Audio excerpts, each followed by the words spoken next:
ہم نے محدود دعائیں رکھی ہوئی ہیں، محدود. وہ جی فلانا کام میرا ہو جائے تو بھئی وہ ایک ہو گیا، اس کے بعد پھر نئی ٹینشن بن جائے گی. نہیں، میں جی بچوں کی شادی کر لوں جی پھر میں فارغ ہوں. آپ شادی کر کے دیکھیں، لاگ پتہ جائے گا کیسے فارغ ہوتے ہیں. آپ یہاں رکتے کیوں ہیں؟ آپ خدا سے عافیت کیوں نہیں طلب کرتے؟ اس کی بارگاہ سے وہ کیوں نہیں مانگتے کہ جو ایک قطرہ ملے تو دنیا اور آخرت کے سارے کام ہو جائے؟ اس سے اس کی رحمت کا سوال کرے، اس سے اس کے کرم کا سوال کرے. اللہ کی بارگاہ میں بھی حاضر ہونا اور جچی تلی اور جناب ناپ تول کر اور محدود چیزوں کا سوال کرنا، مالک سے مانگے. اور وہ جب دیتا ہے تو دیتا بھی بے حساب ہی ہے. وہ جب عطا کرتا ہے تو کرم کے دروازے کھول کے عطا کرتا ہے، ورنہ تو ایک الجھن سے انسان نکلتا ہے دوسری میں الجھ جاتا ہے. ایک بزرگ تھے، ہر وقت اللہ سے عافیت مانگتے تھے، ہر وقت اللہ سے عافیت مانگتے تھے، ہر وقت عافیت مانگتے تھے. لوگوں نے پوچھا، لوگ ان کو صالح جانتے تھے، نیک سمجھتے تھے، کہ حضور آپ اور کوئی دعا مانگتے نہیں، عافیت ہی مانگتے ہیں. فرمانے لگے میں مانگا کرتا تھا شروع میں، بعد میں خیال آیا ہے اور بھی دعائیں مانگا کرتا تھا، یہ احساس بعد میں نصیب ہوا. فرماتے میں مزدوری کرتا تھا، مال برداری کرتا تھا، ایک جگہ پہ ڈیوٹی کر رہا تھا تو تھک گیا، اور وہ جو کام لینے والے لوگ تھے ان کے رویہ بھی بڑا ترس تھا، تکلیف ہوئی. تو میں نے اپنے مالک کی بارگاہ میں عرض کی، مالک اگر 2 روٹی بغیر مجھے مشقت کے مل جائے دن میں تو تیری بارگاہ تو بڑی کریم ہے. کہتے ہیں میں نے یہ دعا مانگ لی.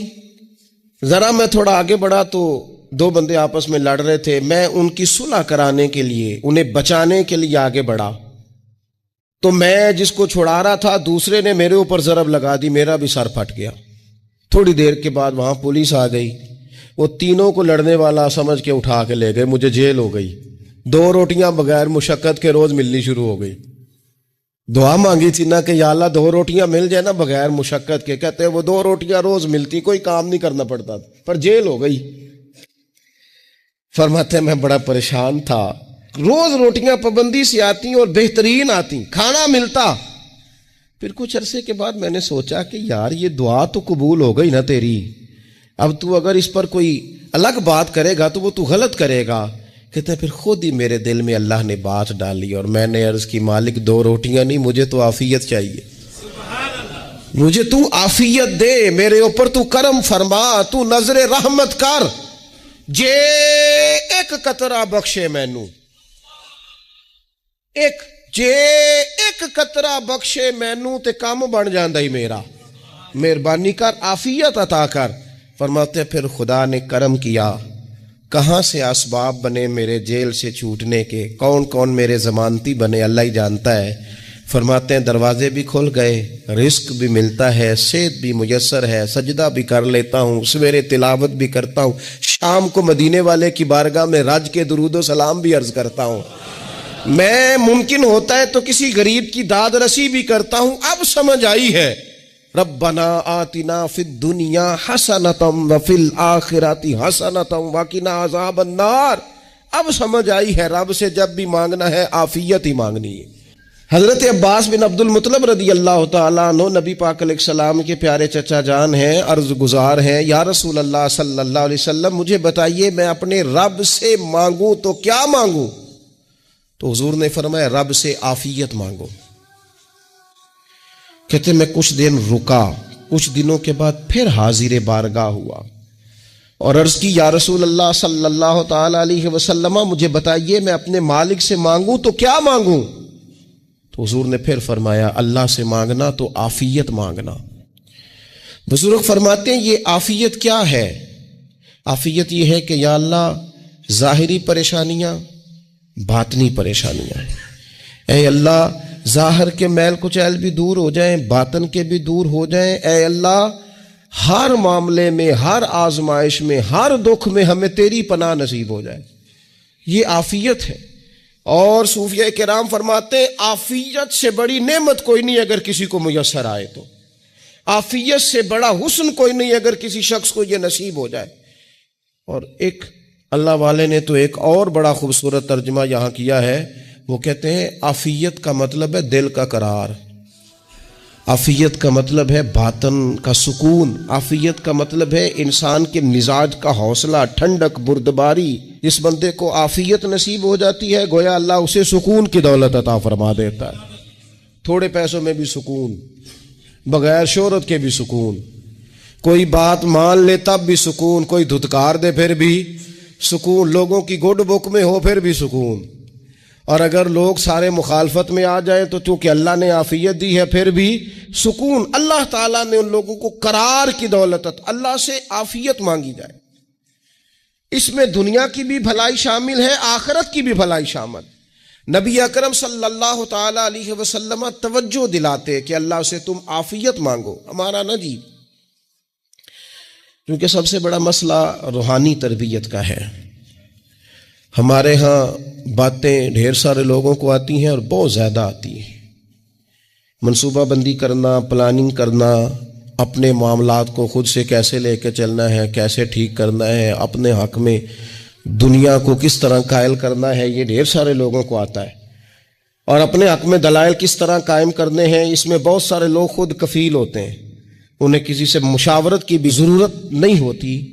لیکن اللہ کی بارگاہ سے اپنا رشتہ کیسے جوڑنا ہے، مالک سے کرم کا سوالی کس طرح کر کے ہونا ہے، اللہ سے عافیت کا سوال کیسے کرنا ہے، یہ چونکہ روحانی تربیت میں ہمارا مزاج نہیں ہوتا لہذا ہم اس طرف جاتے نہیں، ہم وہ اپنی مرضی کی چیزیں، یعنی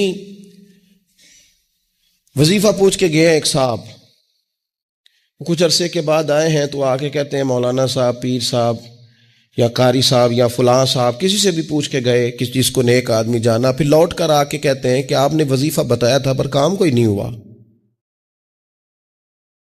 تو میں تو صاف کہتا ہوں اور کھلے دل سے کہتا ہوں کہ بھئی وظیفہ آپ کو بتایا تھا کہ اللہ کی رحمت متوجہ ہوگی، خدا کی رحمت کو آواز دینے کے لیے وظیفہ دیا تھا، کوئی بھی وظیفہ رب کو مجبور تو نہیں نہ کر سکتا معاذ۔ اور وظائف کس لیے پڑھے جاتے ہیں کہ جلدی سے معاملات ٹھیک ہو جائیں، میرے حق میں چیزیں بہتر ہو جائیں، تو اللہ کی رضا کے لیے پڑھے جاتے ہیں۔ تو وظائف کو، عبادات کو، نوافل کو، تلاوت کو، درود پاک کو تو رضا الہی کا ذریعہ بنانا چاہیے، لیکن ہم چونکہ ایک پورا الجھاؤ رکھتے ہیں اپنی دنیا داری کے معاملات سیدھے کرنے، ایک پورا خیر رکھتے ہیں۔ وہ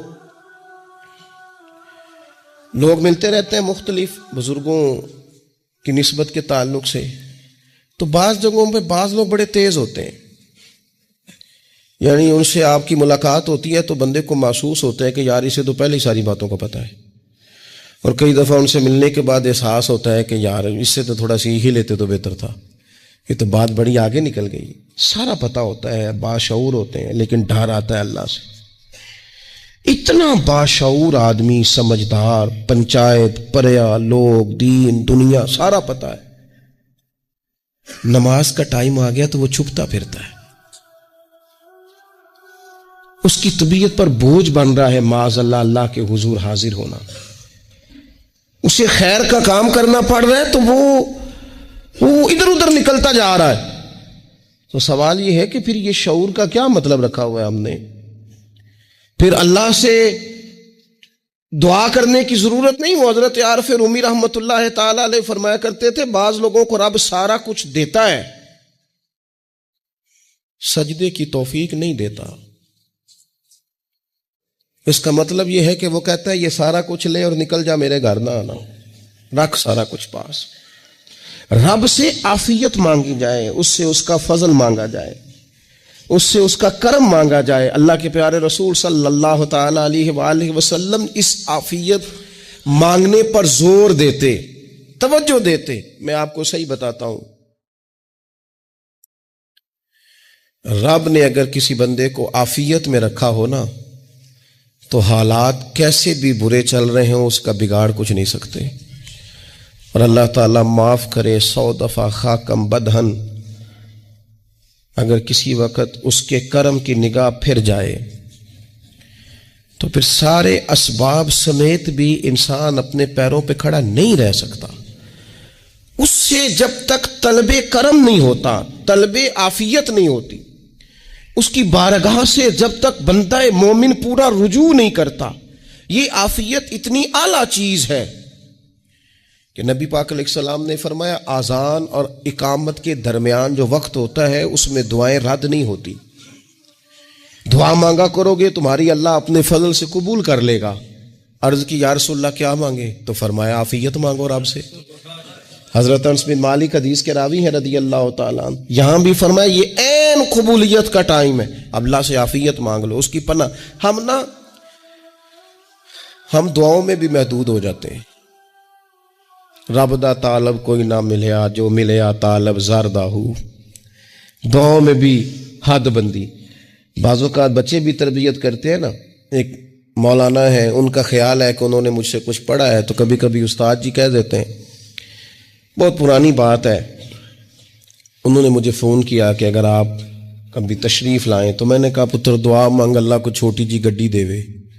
تو اس بچے نے میری بڑی تربیت کی، کہنے لگا استاد جی اللہ کو لو منگنی ہے تو وڈی ساری منگو. آپ نے محدود کیوں کیا کہ بھئی یہ چھوٹی سی اللہ گاڑی کیوں اللہ چھوٹی دے؟ رب دے تو بڑی دے اور رحمت سے دے، اللہ سے مانگنی ہے نا جی. ہم تربیت نہیں لیتے. میں نے اس کا شکریہ ادا کیا، میں نے کہا بیٹے تو نے بڑی سونی بات کی، اللہ تجھے اس کا اجر عطا کرے، اللہ تجھے برکات عطا کرے. اگر آپ نے سیکھنا ہے تو پھر آپ سیکھ لیں گے، اور اگر نہیں سیکھنا تو پھر یہی کہنا ہے ساری عمر لنگ گئی بندہ کو نہیں ملیا. چونکہ مزاج نہیں ہے نا سیکھنے کا، اس لیے پھر ملا ہی کوئی نہیں. پھر ساری زندگی کو میسر ہی نہیں آیا، کسی نے نصیحت ہی نہیں کی، کوئی آنکھوں کو بھایا ہی نہیں. خود ہی بڑے سیانے تھے، خود ہی بہت بڑے تھے، اپنا قد ہی بڑا اونچا تھا، سب ٹھگنے چھوٹے اور کمزور اور بوڑے نظر آئے. نبی پاک علیہ الصلوۃ والسلام نے ایک شخص سے پوچھا کیا دعا مانگ رہے ہو؟ تو اس نے کہا یا رسول اللہ میں اللہ کی بارگاہ میں صبر کا سوال کر رہا ہوں.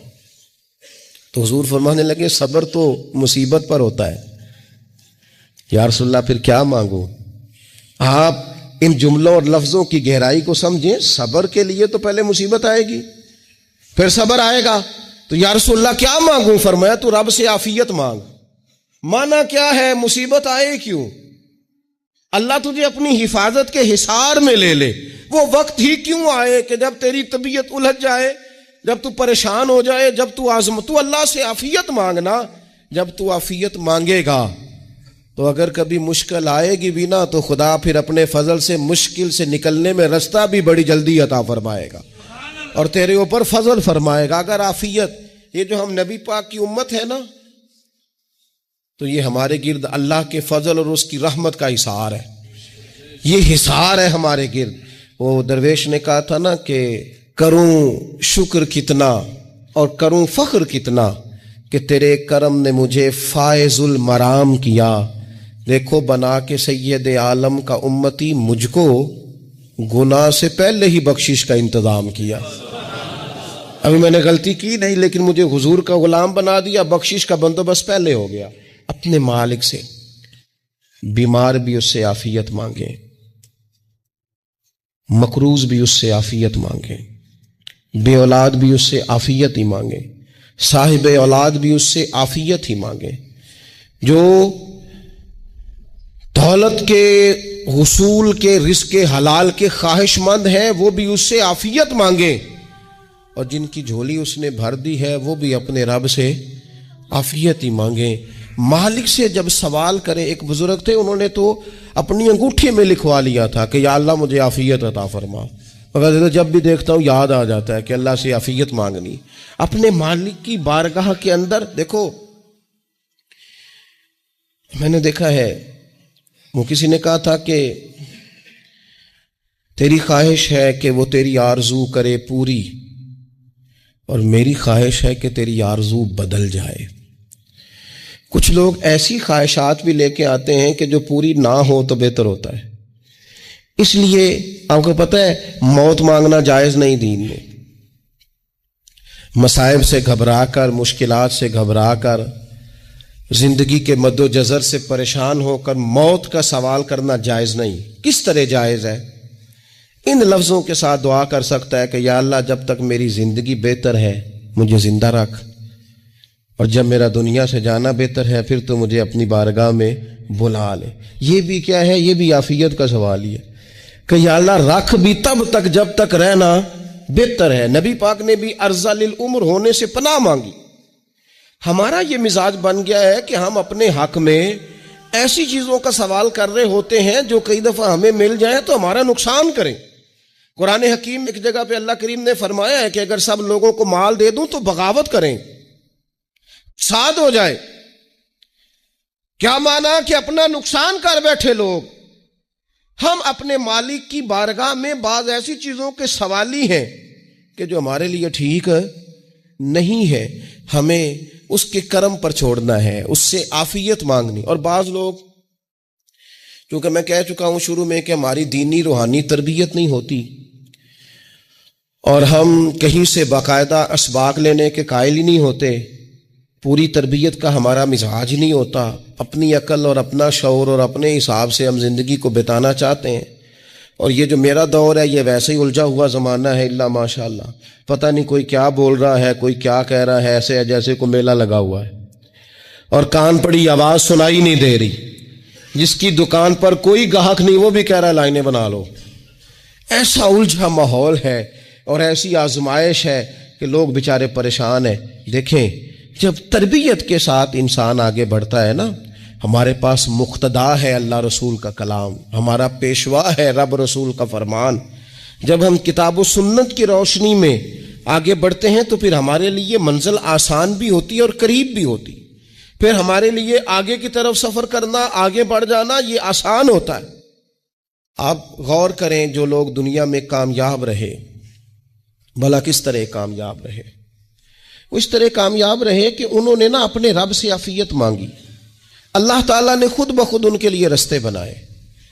آپ تاریخ پڑھیں گے بعض لوگوں کی تو لگ نہیں رہا تھا کہ وہ اتنی کامیابی حاصل کریں گے. دیکھ لیں آپ, حضرت غوث اعظم جیلانی رضی اللہ تعالیٰ عنہ بغداد شریف تشریف لاتے ہیں تو ان کی کیفیت یہ ہے کہ پتے کھا کے گزارا کرنا پڑتا ہے.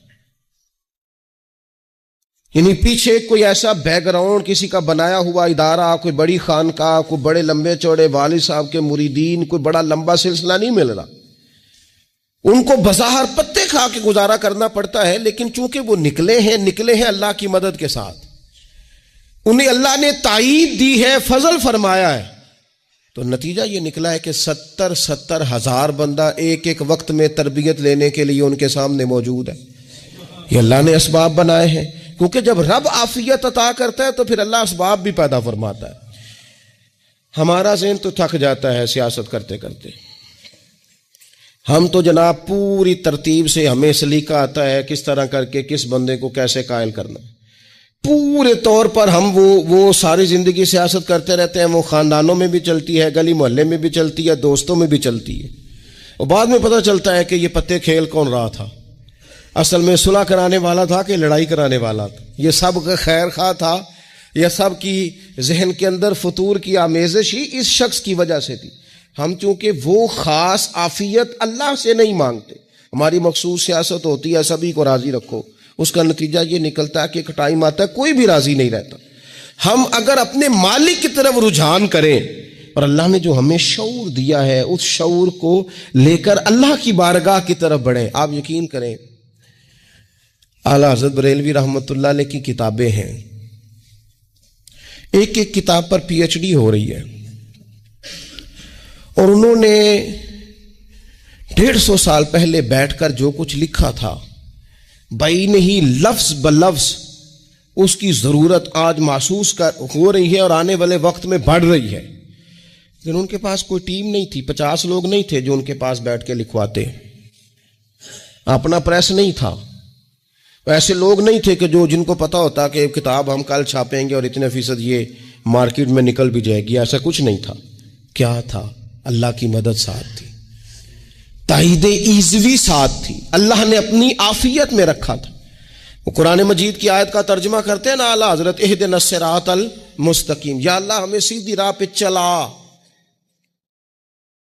بہت سارے مفسرین نے کہا اے اللہ ہمیں سیدھا راستہ دکھا. فرماتے ہیں اے اللہ ہمیں سیدھی راہ پر چلا. تو کسی نے کہا حضور یہ چلا اور دکھا میں کیا فرق ہے؟ فرمانے لگے دکھانے کا مطلب یہ ہوتا ہے کہ کسی نے پوچھا میں نے گجرانوالہ جانا ہے, تو دکھانا یہ ہے کہ اسے کہا یہاں سے باہر نکلو, روڈ پہ چڑھ جاؤ, سیدھے جاؤ گے, ایک پول آئے گا اسے کراس کرنا, نیچے اترنا، وہاں سے شہر شروع ہو جائے گا۔ پھر اس نے اگر کوئی اندرونی جگہ شہر کی پوچھ لی تو اس کو کہا کہ رائٹ ہو جانا، پھر لیفٹ ہو جانا، پھر آگے کسی سے مزید یہ ہے راستہ دکھانا اور ایک ہے چلانا۔ اس نے کہا میں نے گجرانوالا جانا ہے، تو اس نے کہا ساتھ بیٹھنا میری گاڑی پہ، جہاں تو نے جانا ہے میں چھوڑ کے آتا ہوں۔ یہ راستے پہ چلانا ہے، یہ مقام تفکر ہے، آپ اس پر غور فرمائیں گے۔ کہتے ہیں یا اللہ تو ہمیں راستہ دکھائے گا اور دکھاتا ہے، لیکن چاروں جانب شیطان بھی تو بیٹھا ہے نا، فتنے بھی تو ہے نا، تو اگر تیری رحمت ساتھ ساتھ رہے، مانا کہ محبت کے سفر میں ہر گام پہ 100 مشکل ہے، لیکن یہ سفر آسان بھی ہے اگر ساتھ تمہارا ہو جائے۔ اگر تو ساتھ چلے تو پھر یہ سفر مشکل۔ وہ ہارون رشید نا اپنے محل کی چھت پہ ٹہل رہا تھا، سب سے اوپر والے چوارے پر، نیچے سے حضرت بہلول دانا گزر رہے تھے، اوپر اس کے ساتھ سپاہی بھی تھے، گن مین بھی تھے۔ اس نے کہا یہ بابا تو ذرا اوپر اٹھاؤ۔ انہوں نے ایک ڈولی، ایک ٹوکری سمجھ لیں، اس کو رسیاں باندھ کے نیچے پھینکا۔ نیچے جو سپاہی تھے ان کو کہا کہ یہ بابا جی کو پکڑ کے اس میں بٹھاؤ۔ انہوں نے جبرن تھاما بابا جی کو، اس میں ڈالنا، اوپر والوں نے کھینچ لیا۔ 2-3 منٹ لگے۔ ہارون رشید کے سامنے حضرت بہلول دانا پہنچ گئے تو تھوڑے ناراض بھی ہوئے کہ یہ کوئی طریقہ تو نہیں نا بلانے کا۔ ملاقات ہوئی تو کہا کیوں بلایا؟ کہنے لگا ایک مسئلہ پوچھنا تھا۔ فرمانے لگے بادشاہ ہے نا، تیرے مسئلے پوچھنے کا بھی اپنا ہی انداز ہے، پوچھ مسئلہ۔ کہنے لگا بابا پوچھنا تھا کہ آپ اللہ تک کیسے پہنچے؟ حضرت بہلول دانا چپ کر گئے۔ 2-4 منٹ کے بعد کہنے لگے جس طرح ابھی زمین سے تیرے تک نہیں پہنچا، بالکل اسی طرح پہنچ گیا اور رب کریم کی بارگاہ تک، اور وہ بھی جو اس نے کرم فرمایا ہے، ورنہ میں تو نہیں سمجھتا کہ میں پہنچ گیا ہوں، وہ بھی اگر تیری خوش گمانی ہے۔ ہارون رشید کہنے لگا مجھے سمجھ نہیں آئی۔ فرمانے لگے تو بادشاہ جو ہے اتنی جلدی کیسے سمجھ میں آئے گی تجھے بات؟ فرمانے لگے اگر میں تجھ سے ملنا چاہتا نا تو میں ایک درخواست لکھتا، پھر کسی وزیر سے سفارشی سائن کراتا، پھر وہ جمع کراتا، پھر مجھے ٹائم ملتا کہ فلاں دن فلاں تاریخ فلاں ٹائم آ جانا، پھر آ کے میں لائن میں لگتا۔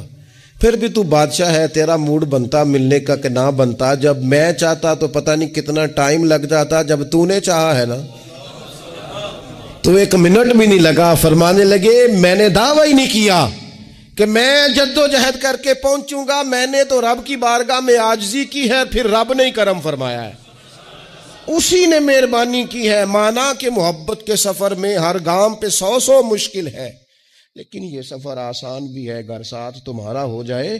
اس کے کرم کا ساتھ رہا ہے، اس سے عافیت مانگی ہے، اپنے آپ کو اس کے سپرد کیا ہے تو اس نے کرم کر دیا۔